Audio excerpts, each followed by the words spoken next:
Halo, Assalamualaikum warahmatullahi wabarakatuh. Perkenalkan, kami dari kelompok 6 izin mempresentasikan tentang kelompok 4 izin mempresentasikan tentang tugas EPIT besar yang terdepan pada Bu Justin.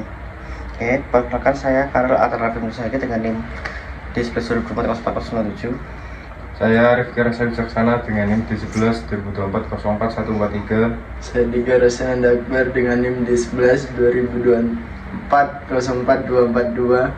Oke, kita mulai saja presentasinya. Let's go.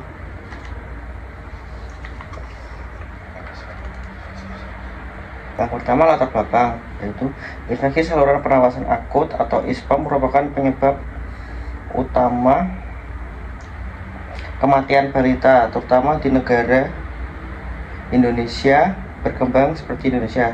Tinggi angkanya kejadian ISPA menunjukkan pentingnya perilaku hidup bersih dan sehat. Namun masih banyak masyarakat yang belum menyadari pentingnya menjaga kebersihan diri, terutama untuk anak-anak.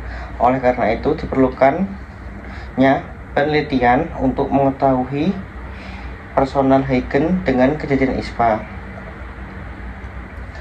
Yang selanjutnya yaitu definisi dan etiologi ISPA. ISPA adalah infeksi yang menyerang saluran pernafasan atau atas maupun bawah, ditandai dengan gejala seperti batuk, pilek, sesak napas, dan demam. Penyakit ini disebabkan oleh virus seperti rhinovirus, coronavirus, dan influenza, serta bakteri seperti Streptococcus pneumoniae dan Haemophilus influenzae.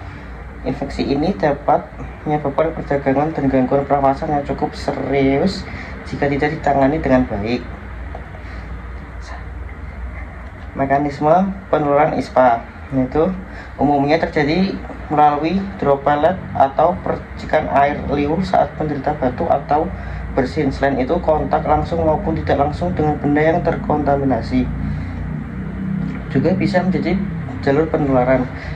Lingkungan padat, ventilasi buruk, dan kebiasaan hidup tidak bersih mempercepat penyebaran virus dan bakteri ISPA.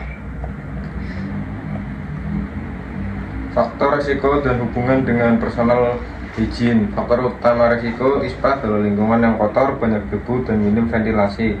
Kebiasaan personal hygiene yang buruk seperti jarang mencuci tangan, tidak mandi teratur, atau tidak memotong kuku juga meningkatkan risiko terpapar kuman penyebab ISPA. Penelitian ini menyoroti pentingnya perilaku kebersihan sebagai cara efektif dalam mencegah ISPA.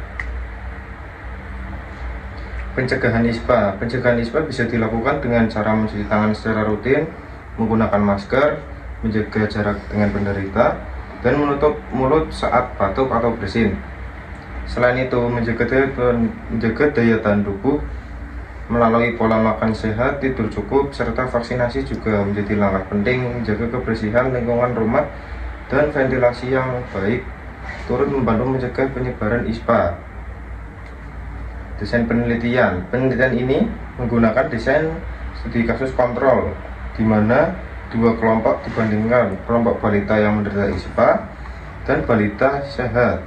Masing-masing kelompok terdiri dari 20 anak yang tinggal di lingkungan yang sama. Penilaian dilakukan melalui wawancara terhadap orang tua mengenai kebiasaan kebersihan serta observasi lingkungan tempat tinggal. Analisis data yang diperoleh dianalisis menggunakan uji C-square untuk melihat adanya hubungan antara kebersihan pribadi dengan kejadian ISPA. Selain itu, digunakan juga perhitungan odds ratio atau disebut OR untuk mengetahui seberapa besar resiko balita terkena ISPA apabila memiliki kebersihan pribadi yang buruk dibandingkan yang baik. Selanjutnya, hasil yang diharapkan hasil dari penelitian ini menunjukkan bahwa balita dengan kebiasaan personal hygiene yang rendah memiliki resiko lebih tinggi terkena ISPA. Temuan ini dapat menjadi dasar untuk merancang intervensi kesehatan, khususnya dalam bentuk edukasi dan promosi PHBS di masyarakat. Dan yang terakhir adalah penutup. Penelitian ini menegaskan bahwa menjaga kebersihan pribadi bukan hanya penting untuk kesehatan individu, tetapi juga berdampak pada pencegahannya penyakit menular seperti ISPA. Edukasi tentang pentingnya personal hygiene sejak dini sangat diperlukan, khususnya bagi orang tua balita yang menjadi kelompok rentan. Oke, itu sekian presentasi dari kami. Kurang lebih mohon maaf. Assalamualaikum warahmatullahi wabarakatuh. Waalaikumsalam.